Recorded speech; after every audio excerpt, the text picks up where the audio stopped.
अब देखो कि देखो एक यहाँ पर सीजीआई के ऊपर जो है एक इनके ऊपर एक्शन होता है, और दूसरा जो हरियाणा में एडीजीपी, इतना बड़ा रैंक है, वो आदमी ऐसी ऐसी बातें करता है, कहता है कि भाई हमारे साथ ऐसे ऐसे हुआ, हमारे साथ ऐसी जो है हमारी जो है हमारे साथ ऐसा ऐसा किया गया। तो भाई ये कितना मजबूर हुआ होगा कि इतना बड़ा रैंक है, केवल due to Dalit, due to OBC और माइनॉरिटी, चाहे कोई भी हो कम्युनिटी, कमज़ोर होने के नाते आप हम पर प्रेशर बनाओगे, हमारे को मजबूर करोगे कि हम सुसाइड करें। मैं कहता हूँ कि सुसाइड करने वाला भी गलत है, क्योंकि सुसाइड कोई चीज़ का सलूशन नहीं होता है। अपनी जान को ले लेना कोई सलूशन नहीं होता है। जब आप उतने बड़े पोस्ट पे गए हैं तो आपको अडिग होना चाहिए, मजबूत होना चाहिए, जिससे देश में एक संदेश जाए, और जो इस तरह कार्रवाई करें उनके ऊपर कार्रवाई करनी चाहिए। कभी कभी इंस्पेक्टर भी जो होता है वो एसपी के ऊपर चढ़ जाता है, कभी हम देखते हैं कभी डीएसपी भी होता है एसपी और डीआईजी के ऊपर भारी पड़ जाता है, इसलिए कि वो जो लड़ना चाहता है, आपको भी लड़ना चाहिए था उन कायरों से। देखो ना, अभी एक सुनने में आया केरल में एक सुसाइड कर लिया कोई बिंदु या समथिंग करके, उसने ये बताया कि आरएसएस जो है मैं 3 साल से मैं जाना स्टार्ट किया, और हमें जो है हमेशा आरएसएस ने 3 साल से अब तक जो हमेशा जो हमारे साथ शोषण किया, यानी हमारा रेप किया। अब बताओ यहाँ पे पुरुषों के साथ भी ऐसी घटना होने लगी, और वो बता रहा आरएसएस के बारे में बोल रहा, मैं नहीं कर रहा हूँ, वो मीडिया बता रही है, मैंने उसको पढ़ा, उसको देखा।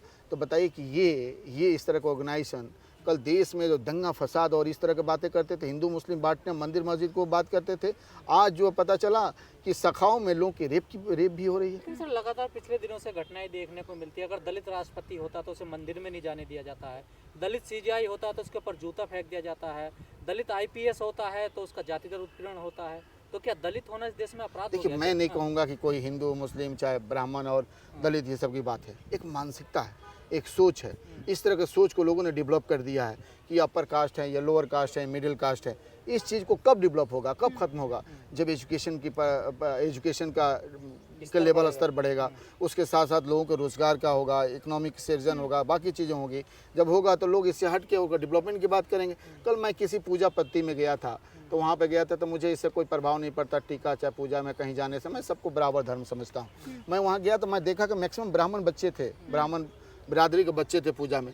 एक मैं देखा कि मैक्सिमम जो तिलक लगाने से मना कर रहे थे, मैक्सिमम मैं देखा कि वहाँ पे जो है अवॉइड कर रहे थे पूजा में बैठने से, बाकी चीज़ें प्रसाद लेने से।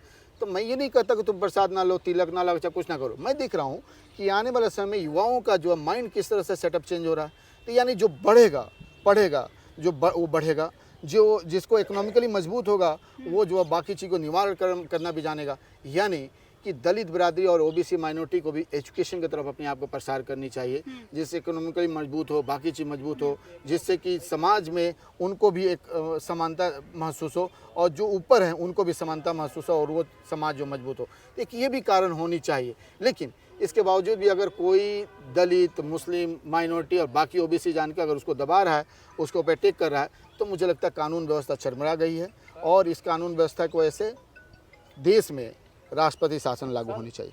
जिस तरह से आईपीएस की हत्या हुई है, उन्होंने सुसाइड किया है, उस चीज़ को लेके एक महापंचायत होती है चंडीगढ़ में। उन सरकार को जो है 48 घंटे का मौका दिया है कि इसमें जो आरोपी हैं जिन्हें सुसाइड नोट में नाम मिले हैं, 48 घंटे की मोहलत के बाद जनता सड़कों पर उतरेगी। कैसे देखिए? लेकिन मेरा मानना है कि देखिए, आप जो 48 घंटे के बाद से जनता सड़क पर उतर जाए, सब कुछ कर ले, विरोध कर ले, उनका सस्पेंशन हो जाए, सब कुछ हो जाए, उनको हटा दिया जाए, उनको फांसी पर लटका दिया, ये होनी चाहिए, मेरा मानना है। लेकिन लोग की मानसिकता जो है, वो माइंड सेट है, उससे कैसे बदलेगा?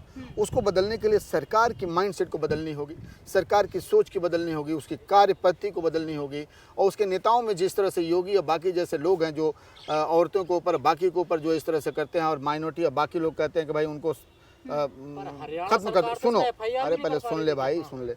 तो उस तरह के लोगों को जब तक वो रोकेंगे नहीं, इस तरह का हमेशा जो अपर कास्ट है, चाहे जो इस तरह के जो अफसर है, अफसरगिरी करते रहेंगे और लोगों के ऊपर प्रताड़ना करते रहेंगे।